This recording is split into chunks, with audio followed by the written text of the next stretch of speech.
एक आदमी बड़ा दुखी हो गया, शादी कर ली, पति पत्नी है, भगवान के पास पहुंचा, जाकर भगवान को प्रणाम किया, भोलेनाथ से बोला कि महादेव कोई मन्नत दे दो। महादेव ने कहा मांग, क्या मन्नत मांगता है? बोले बाबा इतना परेशान हो गया हूं, इतना परेशान हो गया हूं, अब एक ही मन्नत मांगता हूं, मुझे शादीशुदा से कुंवारा कर दो वापिस। भोलेनाथ ने देखा शादीशुदा से फिर से कुंवारा कर दूं वापिस। भोलेनाथ ने कहा निकल यहां से बाहर। अरे बोले बाबा ये कैसी बात है कि आप मुझे बाहर निकाल रहे हो, मेरी मन्नत पूरी करो। भोलेनाथ ने कहा कि मैं मन्नत तो पूरी कर लूंगा, लेकिन पागल है तू, मन्नत नहीं तू जन्नत मांग रहा है, जन्नत में तुझे शादीशुदा को कुंवारा कर दो, ये मन्नत नहीं ये जन्नत की डिमांड हुआ। ध्यान रखना तुम्हारा घर जन्नत बन सकता है, इसमें कोई भी डाउट नहीं है। थोड़ी सी समझदारी अपने अंदर रखिए, समझदारी आ गई तो घर को जन्नत बनने में ज्यादा देर नहीं लगा करती है। ध्यान रखिए। मान्यवर आपसे निवेदन है, बड़ा परिवार था, सुखी था, आज छोटा परिवार है, दुखी है, एक ही बेटा है। अब बोलो भाई साहब प्रवचन में क्यों नहीं आते? क्या करें महाराज, दुकान जाना पड़ता है, दुकान खोलना पड़ता है, बेटे को बिठा, बेटा पूना में पड़ता है। अब बताओ, अब आपका एक ही लड़का, मुझे तो अपना भविष्य खतरे में दिखाई देता, तुम्हारा दिखाई दे या नहीं दे, आपका एक ही बेटा है। मैं बच्चे को ये नहीं कह सकता तू सन्यास ले ले, बच्चे को मैं ये नहीं कहता तू दीक्षा ले ले। अब किसे सन्यास देंगे? तुम्हारा सहारा तो एक ही है। पहले 4 बच्चे होते थे, 5 बच्चे होते थे, एक बच्चा दुकान संभाल लेता था, पिताजी समाज संभाल लिया करते थे, कोई मंदिर संभाल लिया करता था। अब तो हमारे यहां संभालने वाला कोई नहीं, अब तो घर नौकरों के हवाले हमारे हो गए हैं, और दुकान जो हो गई है वह पार्टनरशिप में चला करती है। घर के बच्चे ही नहीं है, बहुत बड़ी बड़ी फैक्ट्री बन जाती है, और बच्चा अमेरिका में जाके पढ़ता है, वापिस लौट के नहीं आता, बाप बेचारा यहां रोता है, इस करोड़ों की फैक्ट्री का उत्तराधिकारी कौन हो? समस्याएं बहुत ज्यादा हो गई हैं एकल परिवार से। संयुक्त परिवार सुखी परिवार। ध्यान रखिए। मान्यवर क्रोध ज्यादा बढ़ गया, कलह ज्यादा हो गई, अब लड़ने की तो आदमी की आदत है। अब घर में यदि कोई मेंबर ही नहीं है, एक ही बचा तो झगड़ा तो फिर उसी से होगा। ध्यान रखिए। मान्यवर कलह बढ़ गई हमारे घरों में, ऐसे बात करते हैं किसी से जैसे उस पर कोई एहसान कर रहे हो, जवाब नहीं दिए जाते हैं। हालात ये हो गए हैं कि पति बेचारा थका हारा घर पहुंचता है, आवाज लगाता है कि सुनती है एक गिलास पानी लाके दे दे, प्यास लगी है बहुत। अब पत्नी क्या बोलती है, देख नहीं रहे मैं सीरियल देख रही हूं, टीवी देख रही हूं, ऐसा करो जाके चुपचाप पानी पी लो, और हो सके तो एक गिलास मेरे लिए भी ले आए। हालात बहुत खराब है घरों के, स्थितियां भी, तुम तो पी लो और हो सके तो एक गिलास मेरे लिए भी पानी लेकर आ जाए। यही चल रहा है ना घर में। शर्माओ मत, देखो सही बताओ जो कुछ चल रहा है। मैं कोई प्रवचन कोई आकाश से उतर के तो आते नहीं है। एक महिला ने पूछा महाराज एक बात बताओ, तुम्हारी शादी हुई? मैंने कहा मेरी तो शादी नहीं हुई है। बोले आपका परिवार था? मैंने कहा मेरा तो कुछ भी नहीं है। बोले कब दीक्षा ले ली? मैंने कहा बहुत छोटी सी उम्र में दीक्षा ले ली। तो बोले आप एक बात बताओ, तुमने शादी करी नहीं, तुम्हारे बच्चे हैं नहीं, तुम्हारे बीवी है नहीं है, फिर एक बात बताओ महाराज, ये तुम्हें घर की बातें कहां से पता चलती हैं? ये घर गृहस्थी की बातें कहां से जान लेते हो? अरे मैंने कहा मैं कहां जानता हूं। तो बोले आप इतनी बातें बोलते हो, इतना उदाहरण घर गृहस्थी के देते हो, ये बताओ महाराज तुमने ये सीखा कहां से? मैंने कहा मैंने कुछ नहीं सीखा देवी, तुम्हारे पति आते हैं मेरे सामने, रोते हैं चले जाते हैं, अपनी घर की बातें तुम ही बता जाती हो, तुम अपनी बातें बताती हो, मेरा प्रवचन तैयार हो जाया करता है। और कहां से प्रवचन लाऊंगा? प्रवचन तो तुम्हारे बीच से बनेंगे, मैं कहां से लेकर आऊंगा? तुम ही आते हो महाराज, ये परेशानी, ये दिक्कत, वो दिक्कत, बस मैं पॉइंट नोट करते जाता हूं, मेरी डायरी में प्रवचन तैयार हो जाया करता है। और प्रवचन आएगा कहां से? समाज की बातें समाज के बीच रखना पड़ती हैं। आपको उसी भाषा में समझाया जा सकता है, आपको शास्त्रों की भाषा में समझ में आने वाला नहीं है। उदाहरण भी वही दिए जाते हैं जिसमें आप सुबह शाम जिया करते हैं। ध्यान रखना, ये दिल की बातें दिल तक पहुंच जाया करती हैं, वरना ज्ञान की बातें एक कान से सुनो और दूसरे कान से निकल जाती हैं। ध्यान रखिए, बड़े परेशान हैं लोग, बहुत हैरान हैं लोग, क्रोध से परेशान हैं। अब क्रोध तो भाई आ ही जाता है, करोगे क्या करोगे, लाख कोशिश करो, क्रोध तो आ ही जा। जहां 4 बर्तन होते हैं वहां खटपट तो बोलो होगी, आगे भी। तो मेरा गला क्यों फड़वा रहे मेरे भाई, ध्यान रखिए। अरे 4 बर्तन है वहां खटपट तो, अरे लड़ाई कहां नहीं होती है।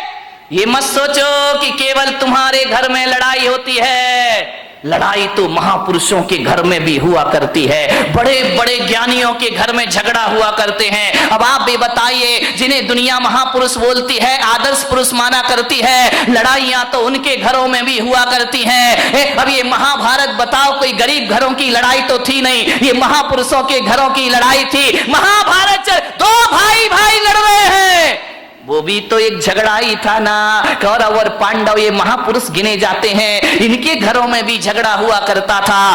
रामायण में सिंहासन को लेकर के झगड़ा हो गया, राम के घर में भी झगड़े होते हैं, दुर्योधन के घर में झगड़े हुआ करते हैं, युधिष्ठिर के घर में झगड़े हुआ करते हैं। झगड़ा कहां नहीं होता मेरे भाई, भरत बाहुबली का ये झगड़ा नहीं तो क्या था, ये भी तो एक झगड़ा था। ये मोक्षगामी लोग, ये सम्यक दृष्टि लोग, यहां इनके घरों में भी झगड़े होते थे और बड़े आदमियों के घरों में भी झगड़े होते हैं। मुकेश अंबानी, अनिल अंबानी, ये झगड़ा नहीं तो क्या पेस्टीज रगड़ा है, विचार करिए। झगड़ा तो इनके घर में अभी, प्रमोद महाजन, प्रवीण महाजन, झगड़े तो इनके भी घर में हुआ करते हैं। ऐसा कोई नहीं है जिसके घर में बारामती के घरों के बारे में मुझे नहीं मालूम है, यहाँ झगड़े हैं या नहीं है। होशियार मत बनो कि हमारे यहाँ झगड़े नहीं है, घर घर की कहानी है, इसलिए तो महिला देखती हैं कहानी घर घर। विचार करी, सास भी कब हुई, नहीं नहीं, वो बहू थी बेचारी, पहले भी बहू थी और आज भी बहू है, वो सास बनने का मौका ही कहां मिला है उसको।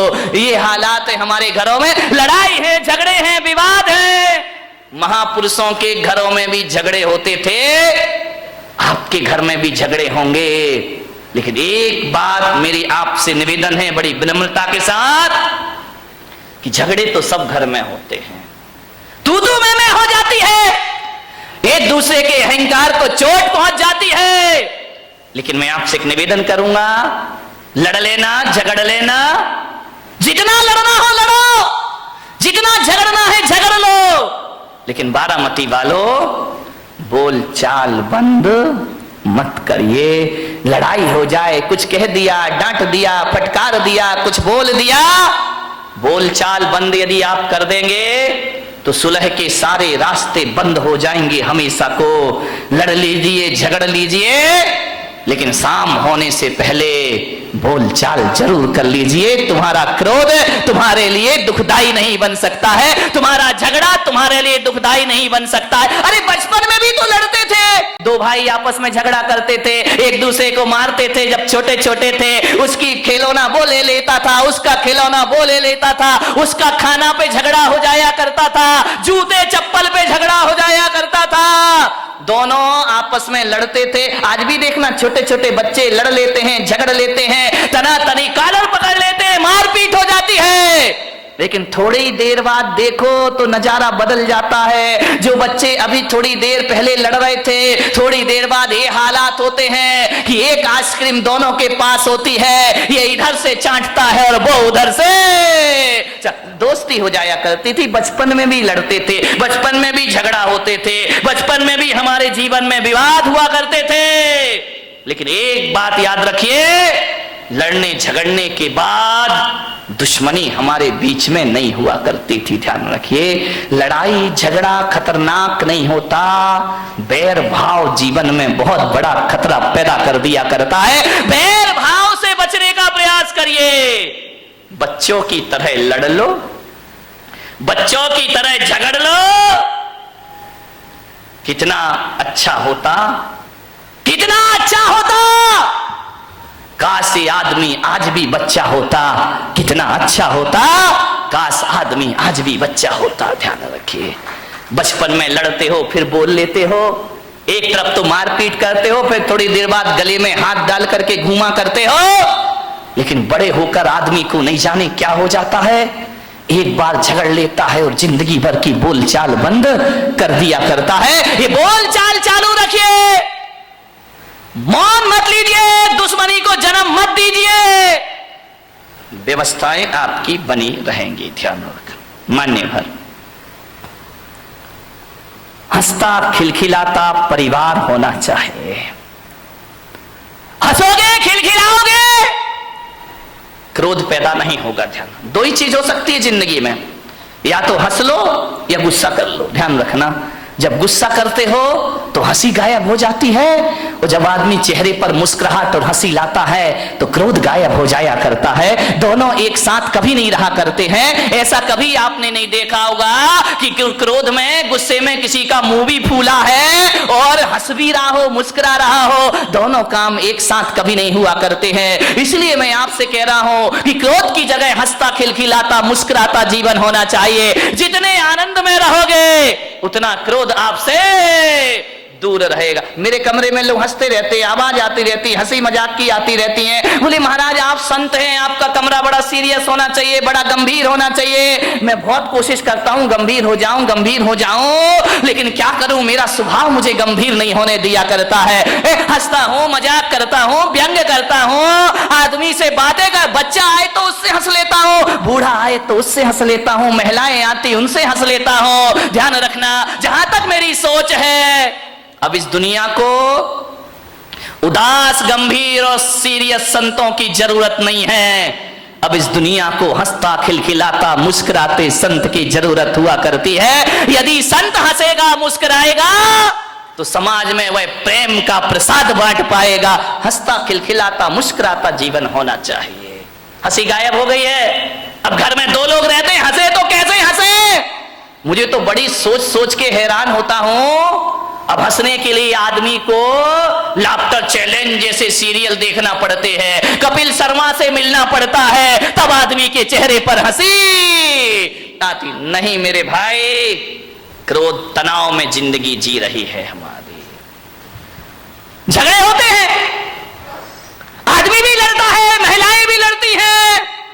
फर्क इतना होता है, आदमी इस कान से सुनता है और इस कान से निकाल देता है। महिलाएं ऐसा नहीं करती, महिलाएं तो बहुत होशियार हैं, इस कान से सुनती हैं। आदमी इधर से सुनेगा, इधर निकाल देगा, लेकिन महिलाएं जो हुआ करती हैं इधर से सुन के इधर नहीं निकालती हैं, वो दोनों कान से सुनती हैं और मुंह से निकाल दिया करती हैं। ये दोनों कानों से, इधर से भी सुनेंगी, इधर से भी सुनेंगी, और मुंह से। कौन बोला जब भी बोलेंगी बारूद? नहीं, यहाँ की महिलाओं की बात नहीं कर रहा, यहाँ अपने को भाई अभी चतुर्मास पूरा करना है। मैं तो बंबई वालों की बात कर रहा हूं, तुम्हारी आगे जाके देखूंगा। ध्यान रखिए, विचार करिए, आप सोचिए। ऐसा नहीं है कि इन्हें गाली देना नहीं आता है, आता है। ऐसा नहीं कि इन्हें गाली नहीं आती है, बहुत आती है, लेकिन ये बोलती नहीं है। ध्यान रखिए, आदमी तो गाली ही गाली बोलता है, हर चीज पे गाली बकता है। बिना गाली के बातों की शुरुआत, कई का तो गाली तकिया कलाम बन जाता है, हर बात पे 4 गाली बका करता है। मैंने कहा यार, जितनी भी गाली इस देश में है वो महिलाओं के नाम से सारी गाली है। माँ के नाम से, बहन के नाम से, बाप और भाई के नाम से कोई गाली इस देश में नहीं है। मैंने कहा इतनी सारी गालियां महिलाओं के नाम से क्यों है इस देश में? विचार किया कि महिलाओं को गाली आती है, लेकिन ये गाली बका नहीं करती है, लेकिन आदमी 24 घंटे गालियां दिया कर। ध्यान रखिए मान्यवर, किन बातों पे झगड़ा होता है हमारे घर में? छोटी सी मानसिकता, बस संकीर्ण प्रवृत्ति हमारे यहां झगड़े को जन्म देती। हकीकत बताऊं, जीवन में 90% झगड़े फिजूल के हैं। देखना, कोई सिर पैर नहीं उन बातों का, कोई दम नहीं, कोई सेंस नहीं उन बातों में। जिन बातों में आदमी झगड़ पड़ता है, लड़ लेता है, मारपीट शुरू हो जाती है, दुश्मनी का चंद ठिकरों के लिए आदमी लड़ता है। मान्यवर, आप यदि क्रोध करने के बाद यदि शांत हो जाएं और एकांत में बैठकर सोचें, यार मैंने जो झगड़ा किया है ये लड़ने जैसी बात थी या नहीं थी? तो 90% बातें ऐसी हैं जिनका कोई वजूद नहीं हुआ करता है, उसमें आदमी झगड़ा कर लिया करता है। थोड़ी सी गलतफहमी आ गई, आदमी झगड़ा कर लेता है। थोड़ी सी शंका आ गई, आदमी झगड़ा कर लिया करता है। फिजूल की बातों में झगड़ा है। मेरा एक जगह चातुर्मास हो रहा था और चातुर्मास में संत निवास के बाजू में एक बहुत बड़ा मकान था। सुबह सुबह हम लोग पाठ कर रहे हैं, भगवान का भजन कर रहे हैं, झगड़े की आवाज आने लगी। अरे मैंने कहा भाई ये झगड़ा कौन कर रहा सुबह सुबह? मेरे साथ लड़के थे, मैंने कहा जरा देखो किसी ने टीवी चालू कर दिया है क्या? बोले महाराज झांक करके देखा तो बोले टीवी नहीं है, तो लाइव चल रहा है। मैंने कहा मतलब क्या है? बोले डायरेक्ट झगड़ा हो रहा है। मैं गया, मैंने खिड़की से झांका, दो पति पत्नी आपस में लड़ रहे, इतना लड़ रहे हैं कि लड़ते लड़ते कमरे से बाहर निकल आए, आंगन में आ गए। एक के हाथ में बेलन है, एक के हाथ में कौन बोला चिमटा है। चले ऐसे तुम लोग तैयार रहते हो बोलने के लिए। दोनों लड़ते झगड़ते बाहर आ गए, झगड़ा हो रहा। मैंने कहा इधर आओ। अरे बोले महाराज, मुझे देखा, झगड़े में थोड़ा सा ब्रेक लग गया। अरे बोले महाराज देख रहे हैं। मैंने कहा इधर आओ, ये सुबह सुबह भगवान के भजन करने का टाइम है, प्रभु के स्मरण करने का टाइम है, और तुम सुबह सुबह पति पत्नी आपस में झगड़ा कर रहे, कोई तरीका है जिंदगी जीने का? अरे बोले महाराज हो गया, झगड़ा हो गया। मैंने कहा किस बात का झगड़ा है मुझे बताओ, मैं फैसला करूं।